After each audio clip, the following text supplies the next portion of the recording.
catalyst for change with the chance to thrive. Crystal is the one to stir up gifts and save lives. You get exposure, promotion, and marketing too. And advertise for business owners just like you. On Storytime, your interview is global. Virtual or in person, just come on the show. Yo, your story matters. Crystals will open the door. 40 years of experience, ready to give you more on Storytime. Get ready for Storytime. Hey, come on.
All right, everybody, are you ready? This is Crystal. I am so excited to have you here on Storytime. I want you to know that now you can be seen and heard. Yes, Storytime has expanded, and you will be able to see yourself streaming live on multiple platforms. So come on over and get with us and check it out. I want you to go ahead and schedule your interview, and you never know where they might find you online. So, thanks for watching. See you somewhere on the internet.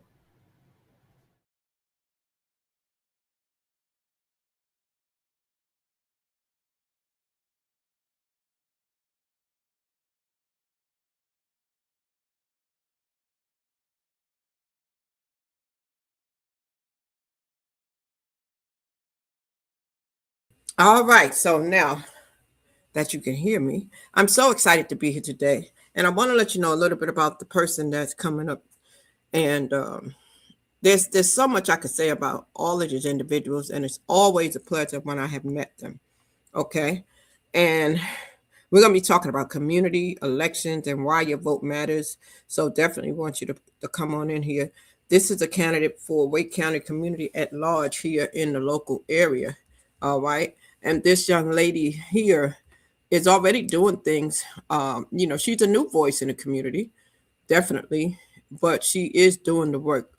She's a new voice in Wake County politics, but her commitment is to the community. She runs deep with that, okay?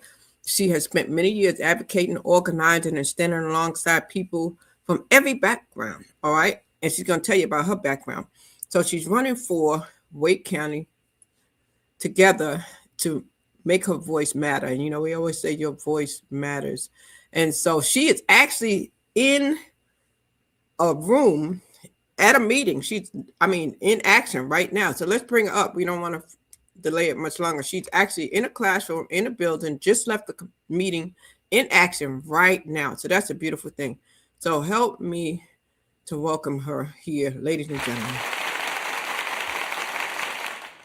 Kimberly, how you doing? Oh, good. How are you? I'm doing amazing. I'm doing amazing. Thank you so much for being here. We are so excited. And how was the meeting?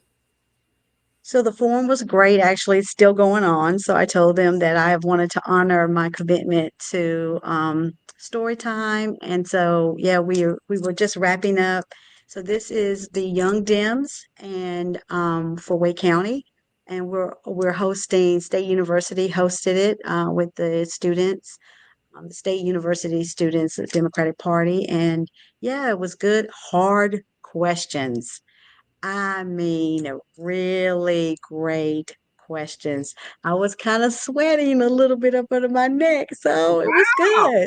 wow, It that's all it, right. it That's gave all me right. some hope. Yeah, like listen, these young adults, they're not playing. Like they were like those questions were difficult. They were tough, which I love. They kept us on our toes. Okay, So, well, before we get to that, because I want to hear about some of the questions and I want to hear about your intentions and mhm, what you're trying to do. But one of the things I always do, Kimberly, is I always ask my guests to start and take us back in case there's somebody here who's never met you, never heard of you, never seen you before. Just give them a little okay. introduction about who is Kimberly McGhee, where you're from, your upbringing, a little bit about your background, your family history, and tell them a little bit about who was Kimberly, the little girl.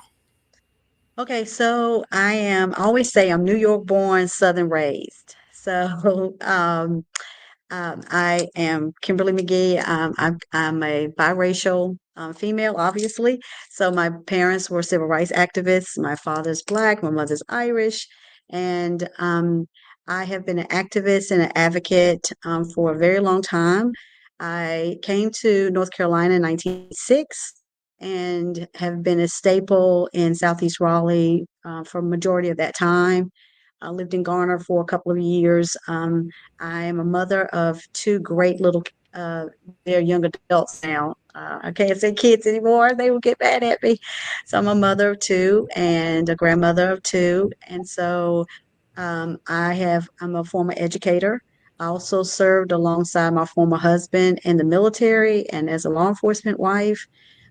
So I have had an opportunity to serve my community in different aspects. A lot of people don't know about this. So here's two things that are way off the spectrum. But if you know me personally, I love to dance. Okay. So I've been a salsera, which is like a pro-am salsa dancer. So I've been dancing Oh, salsa because I've danced my whole life. And then on the other side of the spectrum, I'm actually an ordained minister. okay. Okay. Wow. So those are two things I didn't Yeah. know about you. Definitely. I knew Yeah. you were from New So York. What part of New York? Bronx. Hmm. Oh Lord, you were doing Yeah. okay. I'm from Harlem and born and raised Harlem Yeah. Hospital and then moved to Yeah. Queens and did a little bit in Yeah. Brooklyn. But I always Yeah. make the joke and say my ex is from the Bronx. So if you're from the Bronx, you get points deducted. You know, you know. Well, we're good. Listen, if you come from New York, you good people. So Yes. my parents met. My father's actually from the South. He's from Virginia. And so he moved there to go to school and he was part of a movement as well. My father, I come from a very rich political activist family. Mm. Actually, the Dixons, Donnell Dixon, who's a pastor in Raleigh, North Carolina, my aunt, my grandmother, they were all part of the civil rights movement. My dad worked under Martin Luther King as a teen. Okay. So that I come from that lineage in terms of understanding my civic duty and serving the community and working and having a voice for others. And then, just growing up biracial and passing, as we know, we call it passing, right? Passing, I understand the importance of what that meant for my community, but it hasn't been an easy road either, so I've had to work very, like nothing's come easy, but it has come easy because I can make it easy if I wanted to, but I decided I'm going to be with my community. I'm going to fight for my Black and Brown community, that our voices be heard. And so I think that's important because I understood, like my father would say, my skin tone is going to give me access that my cousins and my family members most likely at that time, during that time, would not have access to. So I understood the responsibility of what that looks like. And I took that to heart. And that really matters to me of what that looks like for my community. And that's one reason why I've moved to East Raleigh. Let me, County is a let me great ask you this. community, but East Raleigh, it's a rich community. And sometimes we're overlooked over in Southeast Raleigh. Do you have Wi-Fi on in there? Because I see some, I hear something where it popped in and out. I want to make sure. John Guest is in here. The McGhee hands Hey, yellow, heart John. red. Okay, John, how you doing? I haven't seen you. I can always tell with somebody that John is fond of because he'll pop in when they're on the screen. John, I got to get your story told too. Thank you for being here. Share it out. Let me ask you this: as a child, was you active in school, elementary, middle, high school? Was you a class leader or anything? So I was a combination. So I was a class clown. I think you have to be somewhat growing up biracial. I think you learn to walk the middle ground. I Hmm. think you learn to try to be as authentic as you can because there's nobody like you. And but you learn to try to like find your niche. And I found humor as my way of kind of building bridges. So I would say somewhat of a leader, but mostly like um mislikable without trying too hard, but it's like using humor at my own expense. Sometimes that can be detrimental. I found that in therapy. But yes, I think that, and just being a voice for, I've always been a voice for people that I felt like who were bullied, who were picked on. So I've always been that voice. I think a lot of my siblings are like that as well. We're very conscious of throughout our educational pathways. I think we've always been, as we matriculated through the different grades, we've always been one of those people. We've always been that group of people like we will stand up for those who were bullied or outcasted. Good, good, good. And I have seen you on social media with your family dancing and cutting up. So I saw that side Yeah. of it, but Oh I yeah, didn't yeah. know We have how a great far time. you Yeah, went. Yes, I yeah, see that y'all like to have a good time. yeah. So you learned early, you watched your Mhm. dad, he was out there with Martin Luther King. Mhm. That's amazing. And when did you realize that you wanted to get your feet wet and do a couple of things? How old were you then? I don't think it was necessarily a strong consciousness of it was, I think it's just always been my thread of life. I think it's just been micro moments throughout my life, because of the decisions I've made, marriage, raising kids. After my divorce, I became a single mother. So I've had to pivot, but I've always shown up in those micro moments. I think I will say I think the thing that really catapulted me, and I think everybody could definitely relate. There were things throughout the 80s and apartheid when I attended Shaw U, we were very conscious, socially conscious about apartheid at that time. And so marching and having our voices heard about apartheid was really big at that time, and fighting for Africans in South Africa and having that voice. But I think George Floyd was really what catapulted me in a different way. I think it catapulted all of us as Americans in a different way. I think we've known historically what it looks like if you are a person of color, what it Yes. looks like. We've been told, um, Nina Simone talks about strange fruits Mm, from the popular tree, right? And so we grow up with those hymnals, right? We grow up with those storytelling, and we understood what that language looks like within the Black community. But I think for the first time in modern times, we saw what that looked like in modern form when wow. George Floyd died. Well, let me And I say this. think, I'm gonna yeah, say go this. ahead. cut you off. I don't mean cut you off, but that's number two. No, You go ahead. got to get 3 strikes, girl. You went to shore. I'm from St. Aug now, so listen here. So that's the rival school. Now, first you were the Bronx, and Go then you went to Bears. the rival Go school. Come on now, Bears. you got one more chance. You got one more chance here. Now, come on, come on. I'm We're rooting for you. cousins. We're cousins. We're cousins. We're I'm rooting cousins. for you. Yeah, the So George Floyd definitely did impact us worldwide. And you said a word a minute ago, and I said, "Ooh, that's a sensitive word right now." You said tree. There's a lot going on with trees these days. So it is definitely a lot happening in the world, and we need to say something that a lot of people have been saying. It's the term they've been using a few years ago. They said, "Stay woke." We need to stay woke and stay aware of a yeah, lot. I A think lot. I think when we talk about being woke, and Breonna Taylor was another thing that also, because those kind of went hand in hand for me. And I think too, if we really want to do a deep dive, when we look at Breonna Taylor's story, um, it is a long tale of how Black women are seen Mm, and overlooked. Um, and they're dismissed.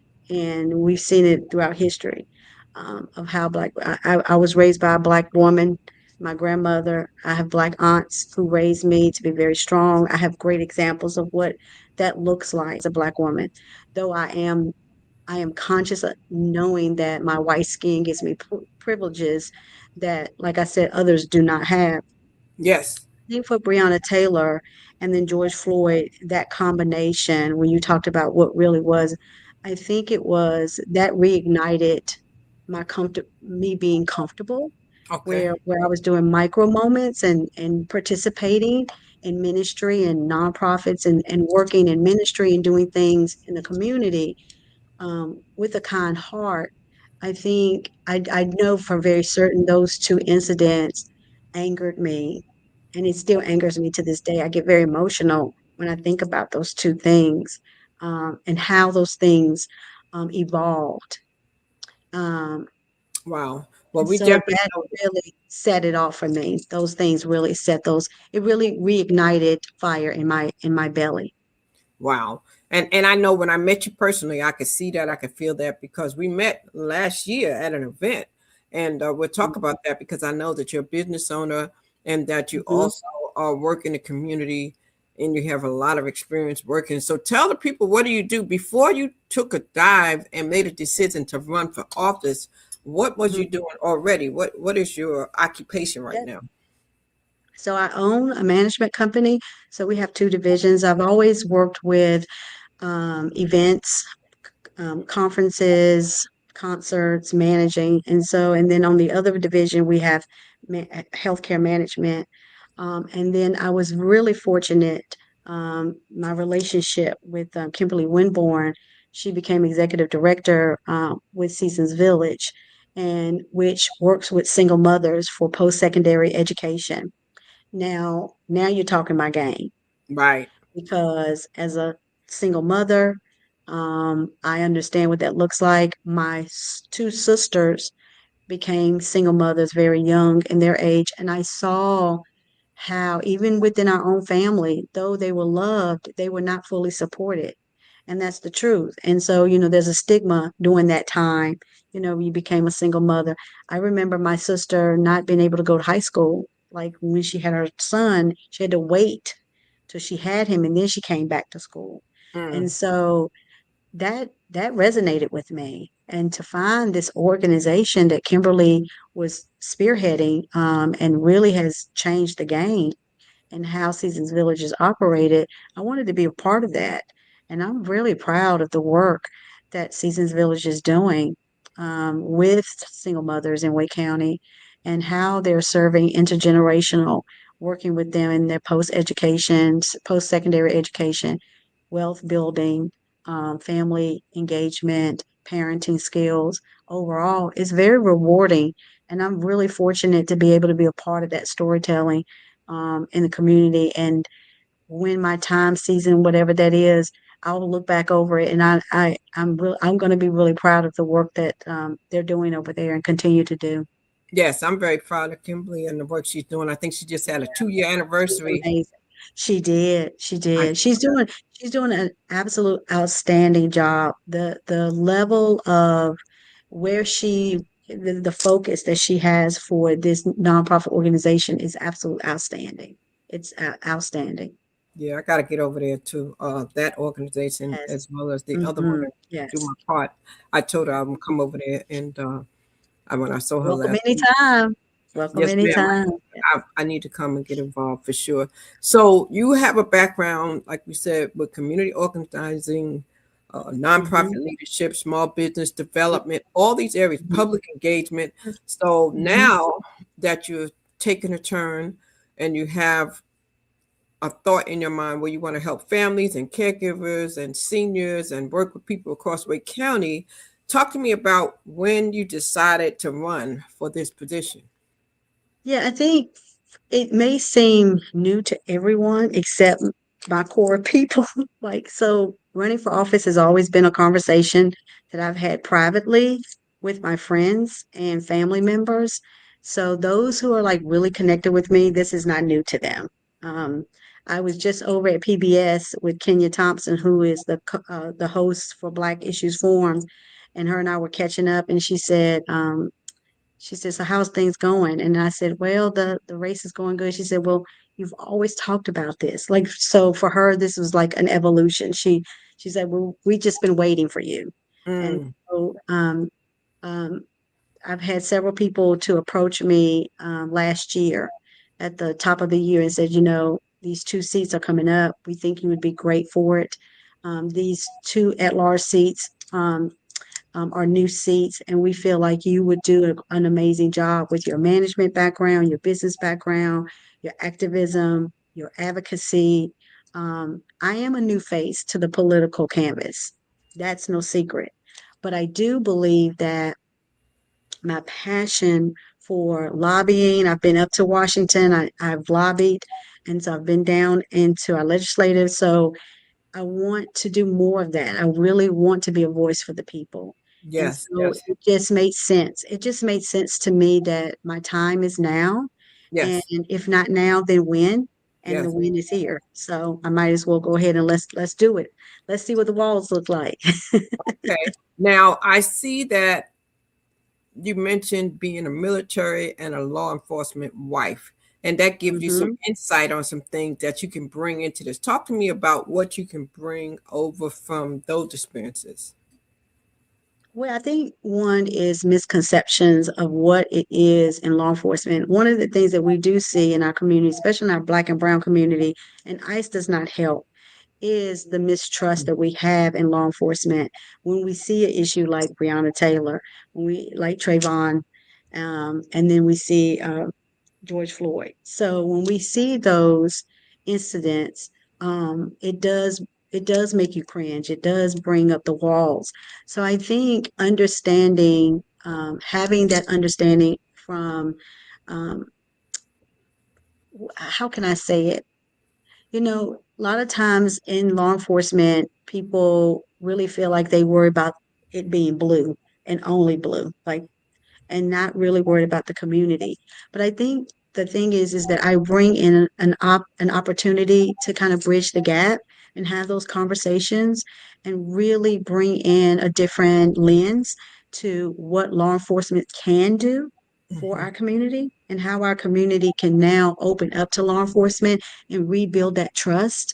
Um, One of the things in our Black and Brown communities is we know how our police, if we go historically, and I can go historically all day. So we know that the historical form of policing really comes from enslaved people, Africans. So we already don't have a trust when it comes to being policed, right? Being Okay. overseers. So I think having that conversation and then also talking to our people of color about the opportunities in law enforcement, changing the direction, changing the canvas, changing the conversation, being part of the solution by being in law enforcement and making those changes within law enforcement as well. And I think we can do that with those conversations. I think we can do that with those workforce development, those opportunities, and those skill levels for our Black and Brown communities. So, Representation matters. It does matter, but let me ask you this question because I saw something, I read something in your bio where it said that you, because of your experience, you had shaped some form of respect for public service and public safety.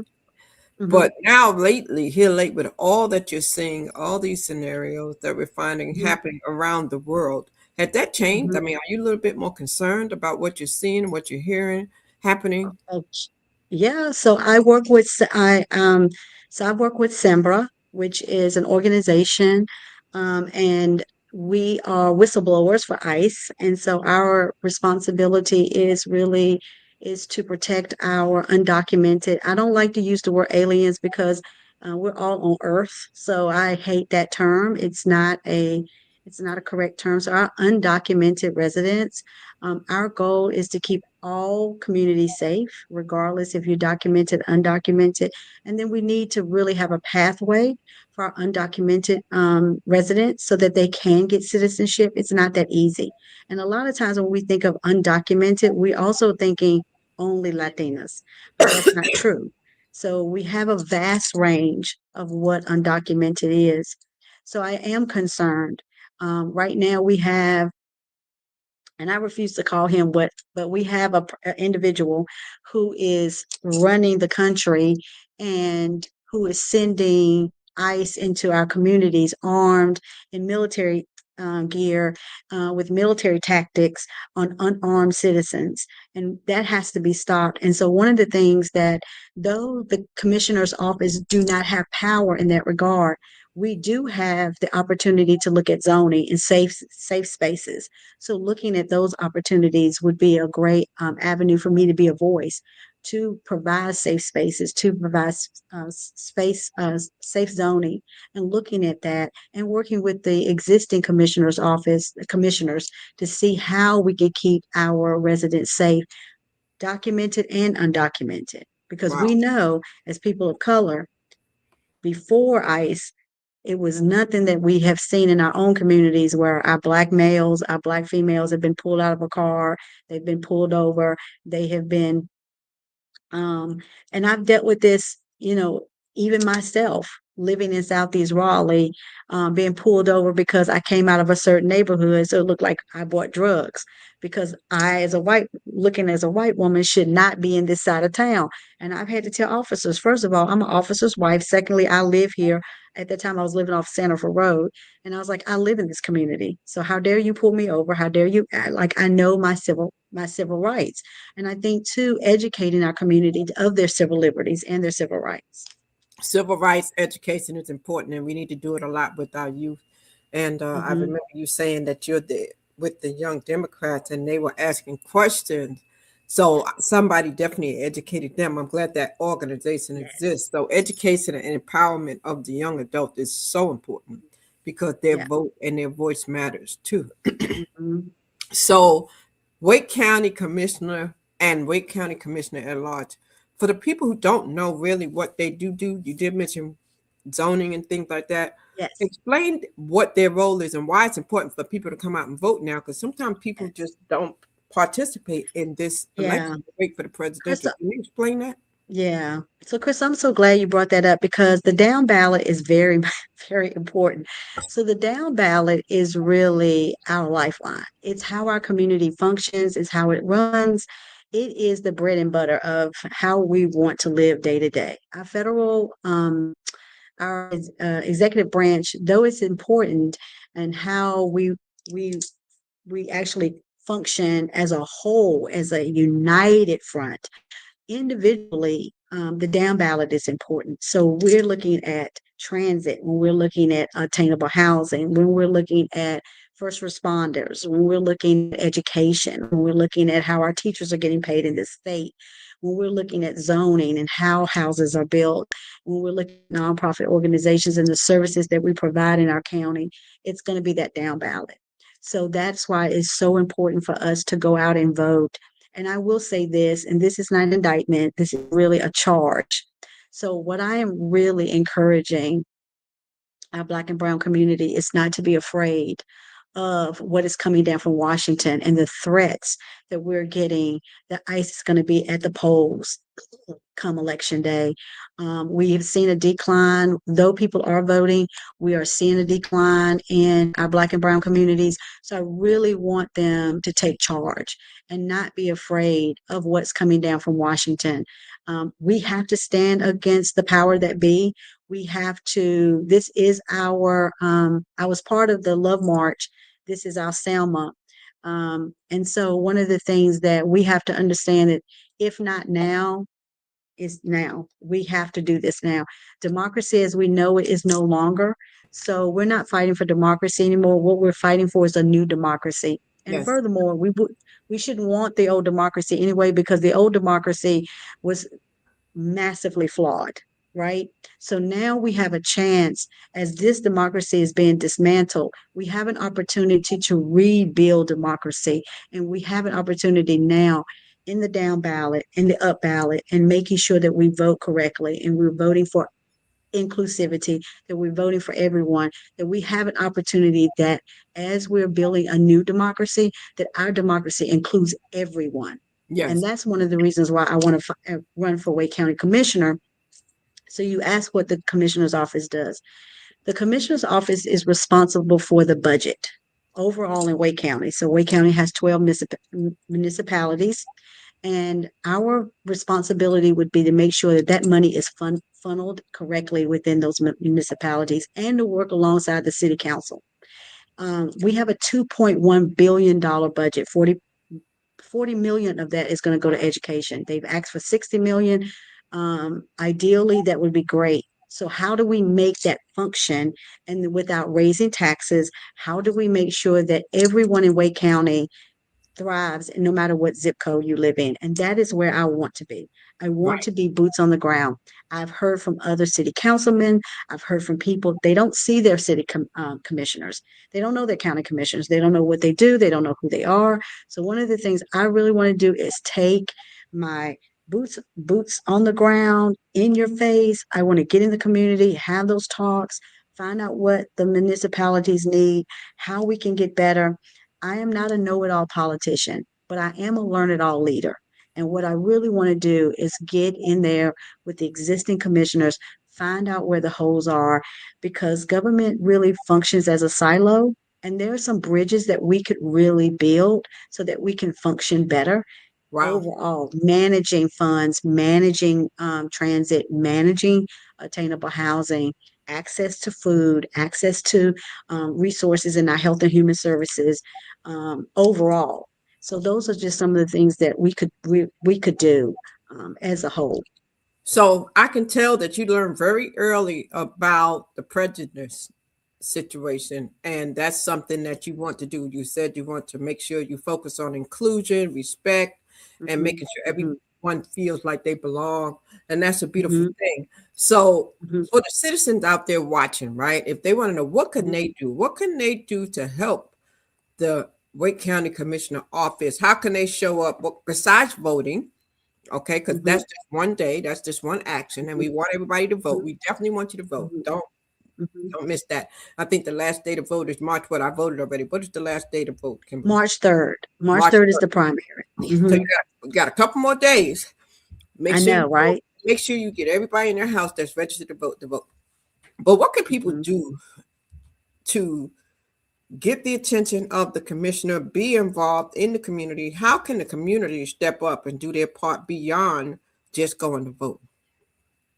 Yeah, I think sometimes, ideally, it's really simple to me. I think, and I've been guilty of this too. I think sometimes it's safe to live in a bubble. We've got our own issues. And I think really going to some of the meetings. Now they stream online, so you can watch them online and take some time to really educate yourself to what's going on in the city council, in the commissioners' meetings. Find out what's going on. What I will say is that you have a small group of people making decisions for everyone, and Right. sometimes representation is not always represented. I'll Mm-hmm. just put it Mm-hmm. like that. Yeah. So I think it's really critical that we make sure that everyone is represented at the table. And the only way we're going to do that is by showing up and really making ourselves available and making it an important part of our lives, because that's the only way we're going to thrive. So voting, getting educated, and going to some of the information. I think Wake County does an amazing job by providing services online. Sometimes it's not as easy for our senior residents who are not as computer savvy, but overall, I think that we could make things a little bit easier. But Yes. I think, and I think too, here's the thing. I was just talking to this, Chris, if I could. I was just talking to someone. We were talking about the Black church, and we were talking about the Latina church, and how we can bridge the gap between our Black and Brown community, right? Because there is a language barrier, there is a culture, though our cultures are very similar, but how can we bridge that gap? And I said the church, because that is the one safe space that we both in the Black and Brown community find safe, is the church. Right. Right. So I think that our churches need to be proactive as they did in my dad's time. I have very fond memories as a little girl, with my parents doing things in the church that were very politically mindset, like very organized. But my father got involved in his civil rights because of his position in church. Yes. But I do think we need to come out of the church too and show up at these forums and Yes. let our voices be heard. I think that's critical. 2 hours of your time during this time is important, but then also have those conversations within the church. Ask your members what they want. Get them to, and I think pastors have the influence to say, get out there. Let's Mhm. ask the questions. The world should not be wiser than we are. We should be wiser than the world. And if we don't ask the hard question, if we don't organize, then we're not going to have what we need. And so Right. that's one thing I want to really encourage people to do. I think these are very simple things that we can do, and have a conversation with your kids. Get them to understand very early on their civic duty.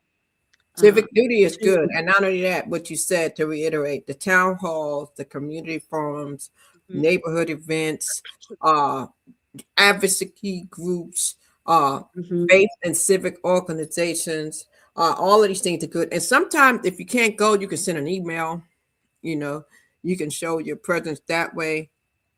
They're virtual. Paying And I'm attention. gonna tell you, Chavis Park, John Chavis, they have great, they're one of the very, very few places where you can go and there's serious conversations over there. So just really get involved in those types of conversations are great. Do you know who's leading those conversations over there? Who's spearheading it or who's There's several organizing it? organizations. There's several organizations that they have over there.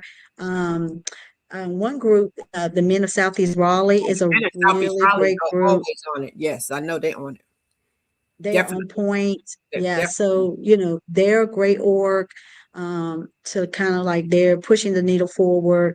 And they were able to save a lot of people's homes. Yeah, Um, I actually interviewed Anthony and we talked about that and we're oh, going to really? Wonderful. continue Yeah. with the foreclosure and people because a lot of Mhm, people are inheriting property and they don't really understand the value of it, and then people are coming in the neighborhood and they're raising the value and people are losing it. mhm, So it's a lot of mhm, education once again, because I'm not from here, but my family was from here, so I watched the transition. My people used to mhm, live on Lenore Street before they tore it down and did everything, renovated on the home. mhm, So it is very important that we have these conversations with our children, not only mhm. about the value of our home, but the history of it, so they don't lose it. You know what I mean? So they can keep That's it right. and pass it down.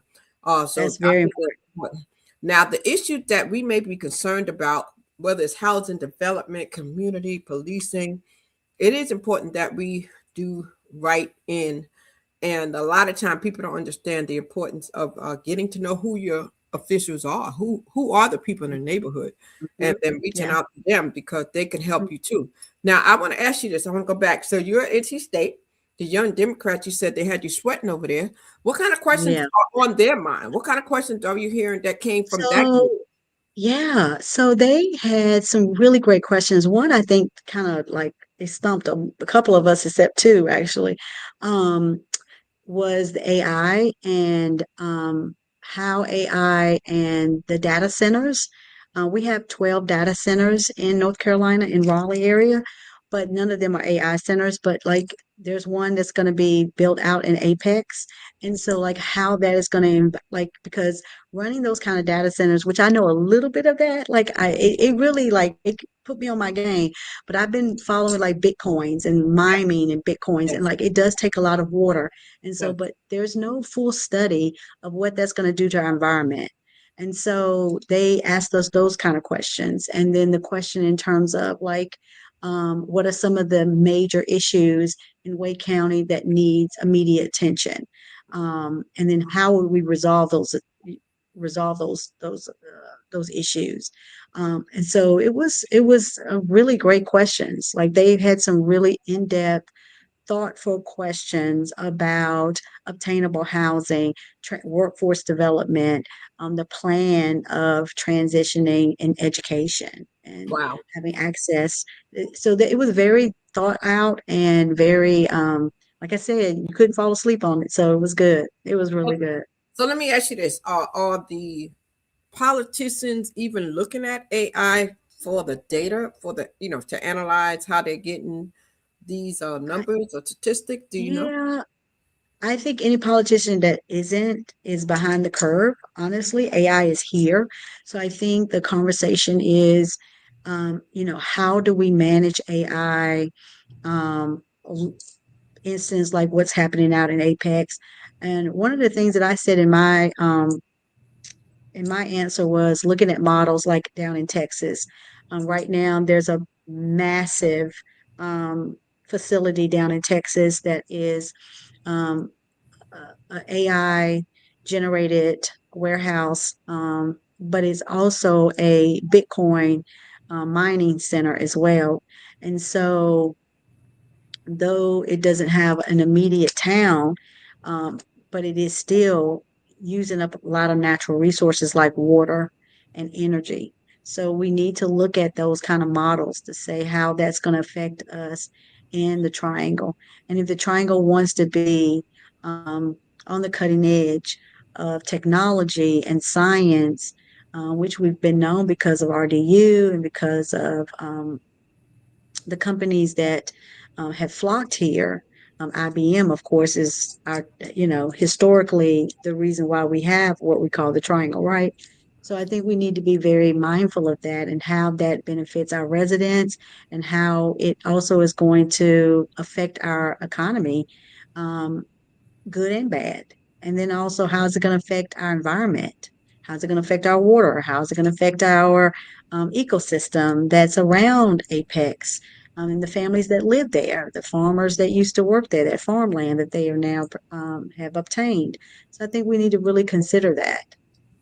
Well, I think it's amazing that you have taken all your passion and let it fuel you to want to get on a seat and make a difference. What is your plan of action if you were to get uh, the seat in your Mhm. mind?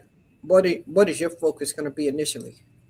Yeah, so my focus initially really is going to be pretty mainstream. I think the first thing I would love to do is to get with the existing commissioners. I have no desire to come in and, like I said, I'm not a know-it-all politician. I'm a very new to the canvas.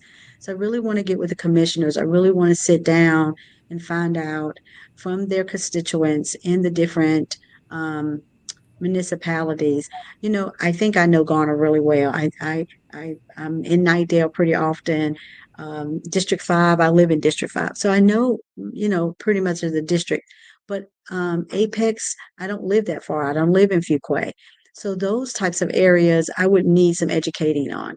And then finding out like, okay, let's start getting with the city council. Let's see what we can do as an at-large representative of the commissioner office. Let's look at the budget. Let's see what their needs are, and let's have these conversations with the residents. Either be online polling, even to be digital town halls that we can have and have those types of conversations and those types of engagements where it doesn't cost the county anything, just Right. to have those kind of engagements. Polling is great, and then do some face to face, and then take that data back, and then work and let's do the work. Let's start working with the county. Let's start working with the city council. Let's see where we could combine some of the expenses that we are double lapping in, and let's see if we can bring some of those costs down. Let's see if we are um, doing double work in terms of training, in terms of expenses. And let's just see how we can look for waste and then build from there. So, Kimberly, The you've other been thing out is, there. I'm hmm? sorry, go ahead. No, what were we going to say? You've been out there, and just like you're at a meeting today, so you have a full calendar for the rest of the days until the election is over. I do.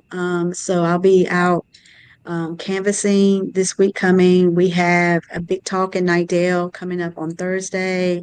And Well, we're life at goes night on. there. We're at. No, I live in night there. We're at night till Thursday. Out Grady Bussey is doing it. So please, I'm sorry I don't have it, but I can tell you real quick. I can pull up on my phone. Okay, I Um, can look it up. If Brady's doing it, I can find it. yeah. That's all I So need. that's coming. And then Saturday, I'm going to be at, what is it? Gnosis and Menopause. I'll be there Saturday for that event. Um, to talk about women's health. And I'm a woman of a certain age, so I'll be there to have that conversation and to meet with other women. And then Saturday, I'm going to be just doing some wraparounds to some different polling sites. And then everything else is up to God. Up to God, up to God. So when you come across individuals who say they don't believe in voting, they don't want to participate, they don't think it matters, what do you say to them? Be still my soul. Okay. So I do have a friend whose husband will not vote. And him and I have had extensive conversations about his civic duty to vote. Here's the thing. This is the great thing about the United States, right? We have the freedom not to exercise our civic duty. Right. I will say this: if you do not exercise your civic duty, you forfeit the opportunity to change your life, to change your community, to change the generation um, behind you and in front of you. Because the people behind you were the ones that paved the way.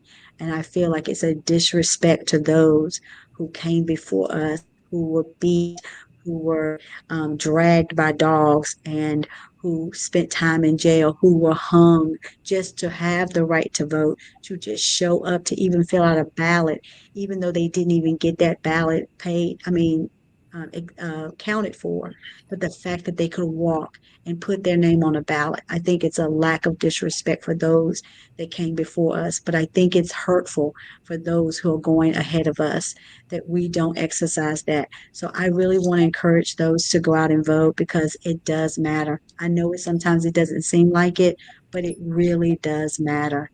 And if it doesn't, if you don't mind, it don't matter. And if it don't matter, you don't mind it. So go out and do it. Wow. You mentioned hanging. It's a lot of that been going on. Is that a conversation? Say that part again. I I missed heard that. you say something about right now there's a lot of people, and I have to say it because it's happening. There's a lot of people being hung in around the Mhm, world. Is mhm. that conversation even being talked about in these rooms, in these political rooms? I mean, is that being addressed? Is it a concern to the leaders there and the No, ones running? yeah, I would. I'm gonna be. I'm gonna be straight up. No, I don't think that that's a conversation. I think it's a soft conversation. I don't think it's a hard conversation. I think that the noise of today's time and the current administration overshadows those kind of conversations, though they are interconnected, though they're intertwined. I think the rhetoric of today is so palpable that you can't even discern because it's not really part of my day to day life. I think when you are Black and brown, it is definitely a concern, but I think if you're outside of that outside of that space, I do think that that gets overlooked. Mm. I think it's a concern, but I think it's one is like, oh, it is on the checklist, but right now we got to deal with this. So, but yeah, so it's a no in terms of that conversation. Yeah, that's sad. I do think that's sad. I don't think it's a conversation that's brought up enough. And what's happening is I'm seeing a lot more community groups getting Mhm, involved that are taking the lead on it. And I think that's mhm. what's going to cause more of a Yeah. arousal for the community that way. So they have to be real careful. But I'll leave that alone. So let me ask you this: what is a specific policy that you would vote against, even if it was popular, or why? What is a policy that, if you get the opportunity and your voice really can make a difference, that you would vote against right now, that you're aware of that may be in place? Yeah, I don't think that there's a policy that I'm aware of that I wouldn't want to go in and 86 it or nay it right now. The only thing that I would say very strongly, if it was something that came across the commissioner's office in terms of zoning, Mm-hmm. where it would limit access to transit or access to obtainable housing for our working class, people of color, those types of things. Of course, I don't. That's not on the table, but something along those lines. If it also, I will say, if it's anything that would tax our teachers, if it would take away um, uh, salary increases for our teachers, for our first responders, absolutely. I'm definitely I'm not gonna go for that. That would be a nay on my part. And then one of the things I do want to say is one of my platforms I do want to make an initiative is is a tax forgiving initiative for our senior residents who have lived in their homes for over 30 years, who are over the age of 71, who makes under maybe 40,000 a year, who are on a fixed income or one income. Also, those who are disabled veterans, who are on one income families, to not pay taxes on their property taxes, and then also have an emergency tax relief for those who are chronically ill or who are fighting a chronic um, ailment, and that be put to like an escrow. And then once they recover, then they can, those individuals then could make a payment plan to get back on their feet. There's nothing more difficult than to lose your home that you worked so hard for because you've been hit very hard with an ailment or disease, or and you're fighting for your life. So just having those safeguards for those individuals, that is part of one of my initiatives that I really want to work hard for. But especially for our senior residents, our disabled residents, and our veterans who have served their communities. They've lived in their homes for a long time. They should not lose their homes. They should always have a place. They've invested in their communities, and now it's time for their communities to also support them and invest in them. Yes, yes, yes. Just a few more questions I have for you. Mhm. Being a new person in the area, the new voice, the new face, I'm sure people just want to know, because a lot of people are familiar with those that have been around that are going for the same seats. Mhm. What Oh, are yeah.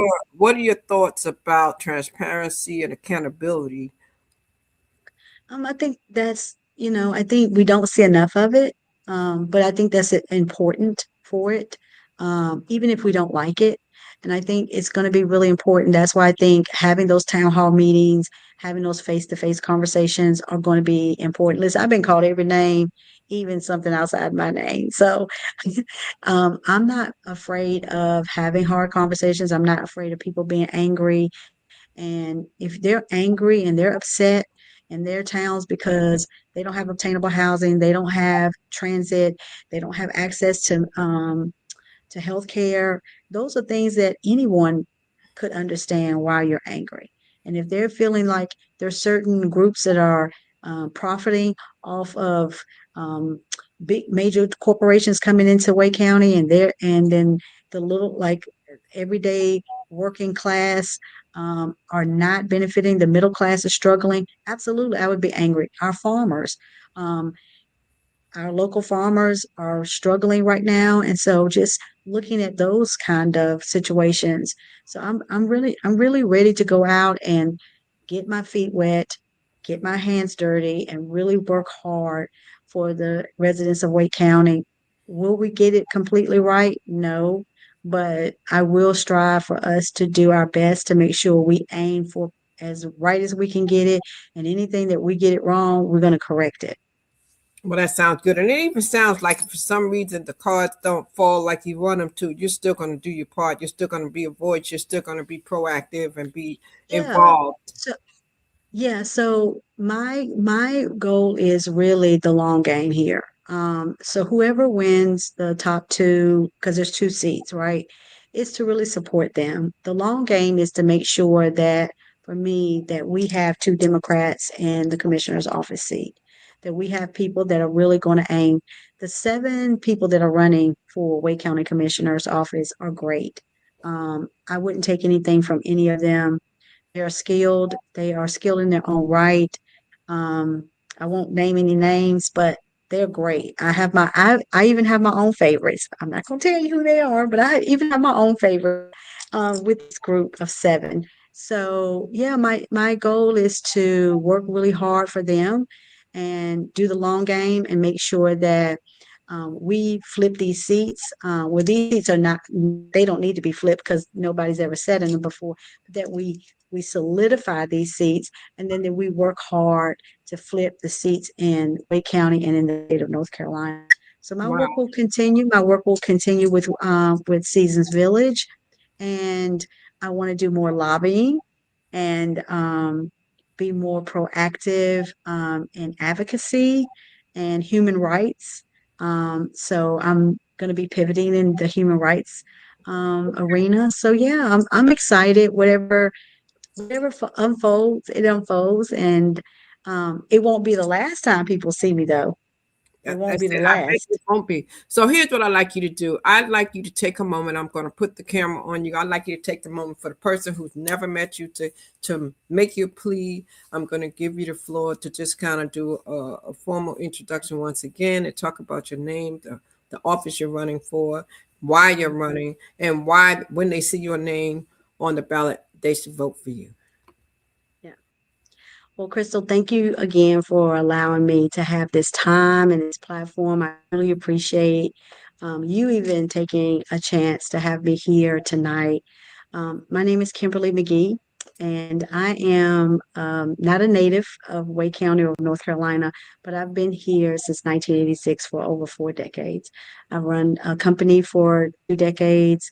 I've been a former educator. I am a mother. I am a student of life.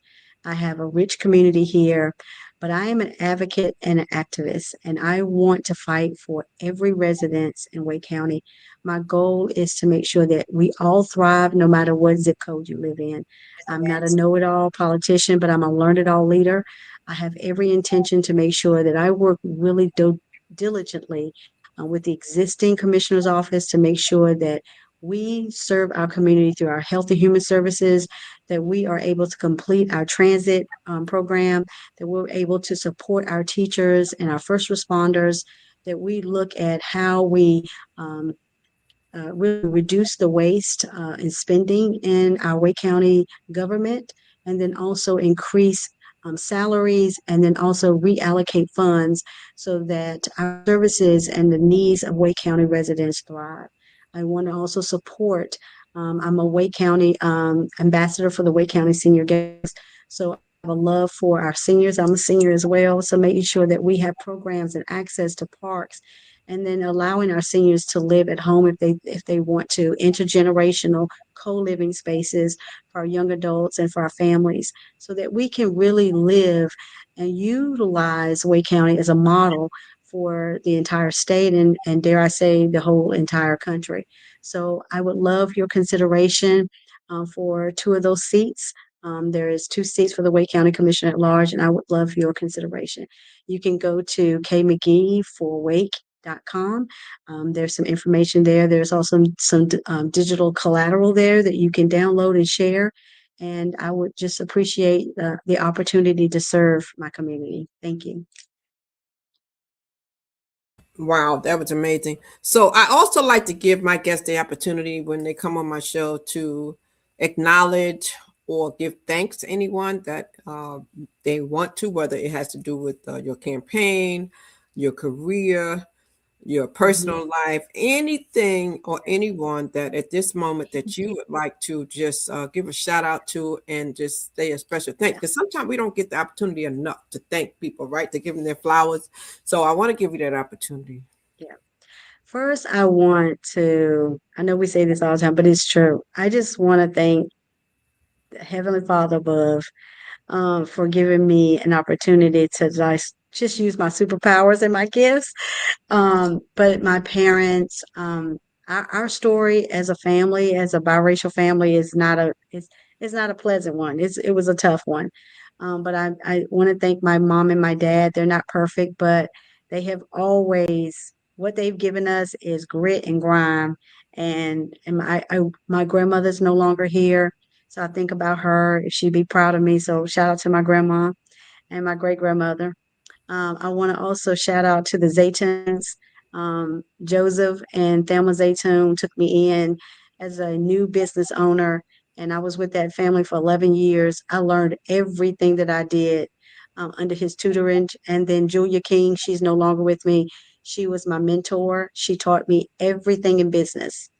I Wow. mean, I wouldn't be who I am if God didn't bring me a Julia King. I didn't even know I needed a mentor, but He did.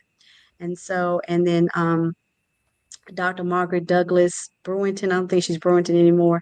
She was also a mentor of mine as well. So I just want to give her a shout out and thank her for her opportunities. All my aunts and my great aunts who are still living. I want to thank my family for their support, my love, my community. Erin Goebel, who's a lawyer, she has been my biggest advocate. She's been my saving grace. She's been my needle, my pen. She's been like my guide in the storm. So, and then my team, Tara Bennett, she's our campaign treasurer. She's been amazing. We have an amazing small team of interns and individuals who have really believed in me. I can't say, oh, Nikki Parton. That girl has been on it on social media. She has made sure everybody from text messages to DMs to sharing, she's just been amazing. So to all of my friends and family on social media who have shared, Rodney, Nikki, everybody, I just want to say thank you, thank you, thank you. My cousin Titus Dixon, who has been telling everybody across the country, like vote, even if they can't vote, give. My cousin Stephanie up in New York, she was one of my first donors Wow. who wrote me as soon as she found out. She sent the money. She was like, I'm sending the money. And she didn't send pennies. So she sent some cash. So thank you, Stephanie, for that. So, and Crystal, thank you so much for you for giving me this platform and giving me this moment to give my thanks to everybody who is supporting me. My children have been amazing. So thank you for that. Yes, ma'am. Yes, ma'am. We always want to do that. Sometimes we forget, but we try to That's incorporate that. amazing. The Yeah. last thing I wanted to give you opportunity to do, because you speak a lot about the biracial upbringing, the challenges, the Mhm, obstacles, mhm. and there may be somebody who's watching this that doesn't have the support, that doesn't have what you had coming up. You had some strong figures uh, behind you. They may not have that. Any words of encouragement you want to give those individuals that may feel alone, they may feel unseen, unheard, and Mm, bothered about what they're going through. Any words of encouragement for mm. them? Yeah,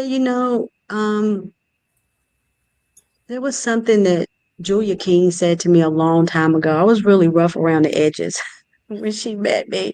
I was tough because I had to be. But there was something that she said to me one time. She said, "You don't have to prove who you are to people. You just have to prove who you are to yourself." And I had come in the room and I had really buckled up, like, and I was determined for people to know who I was. And she said, "You don't have to do that. Once you know who you are to yourself, it will show to other people." And I always remember that. And so just just prove to yourself who you are. And that comes in stages in life. And I think um, be kind to yourself through the stages, because who you are in your 20s, you will not be who you are in your 30s. Who you are in your 40s, you will not be who you are in your 20s. And who you are in your 50s, you should not be who you are in your 20s. You should be better because you've learned. So, yeah, just prove to yourself who you are. You don't need anybody else to validate or sign off on it.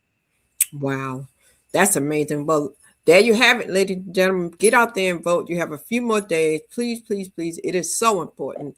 Your voice matters. Your opinion does matter, and they need you. And good luck to you. Call me if Thank you you, need me. Crystal. Yes, this platform is available. I spoke to one of the judges, I think, Rosier, who celebrated 20 years. I'm going to share his story. I've covered a couple of people who have been running, and I have Diana Powell tomorrow, 12 noon. Oh, wonderful. I can't wait to see that. That's going to be awesome. And so I've been putting it out there to individuals. I guess a lot of people are busy and, they may not pay it any mind. But yeah, you can go back through on the channel, Storytime Podcast with Jacques Crystal. You may see anyone that you know and something that may resonate with you, somebody's story that may resonate. The young man I did yesterday was a former incarcerated felon who was probably could have been a easy candidate for recidivism, but he came out, he's successful now, and how he gives back is just amazing. So I encourage you, Yeah. please, please, please, please, please subscribe, like, share, and comment. Let Miss McGhee know that you've seen it and what you like about what you heard. Give us some suggestions. If you need to reach out to her, I'm sure she's open to it. Again, I'm thank you for the definitely work. open to having that conversation. Yeah, thank you to the work you're doing at Season Village and everything else. Reach out to her. Once again, the last thing I'm going to ask you, give me your contact information, how they can reach out to you, how they can reach out and follow and reach out to you. Yeah. So they can follow me on social media as I am Kimberly McGhee across all my social media platforms. I am Kimberly McGhee. They can go to kmcgeeforweight.com. That's my website, and all of my information, my email and phone number is there.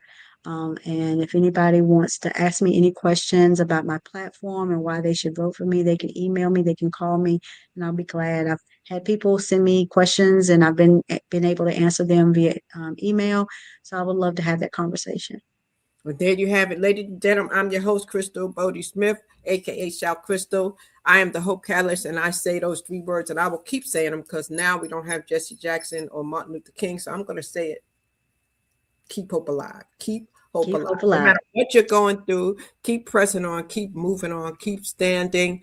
All right. My mission is to stir up the gift, instill hope, and save lives. I see you tomorrow at 12 noon with Diana Powell. Don't forget to set your notifications for the channel. God bless you. I love you, and you can't do nothing about it. See you on the next story time. Thank you so much, Kimberly, New York. I'll let you slide. You didn't hit number 3, so you did good. You made it out. You made it out safe. All right, ladies and gentlemen, thank you for watching. Share this video. See you later. Thank you. A catalyst for change with the chance to thrive. Crystal is the one to stir up gifts and save lives. You get exposure, promotion, and marketing too. And advertise for business owners just like you. On Storytime, your interview is global. Virtual or in person, just come on the show. Yo, your story matters. Crystals will open the door. 40 years of experience, ready to give you more on Storytime. Get ready for Storytime. Hey, come on.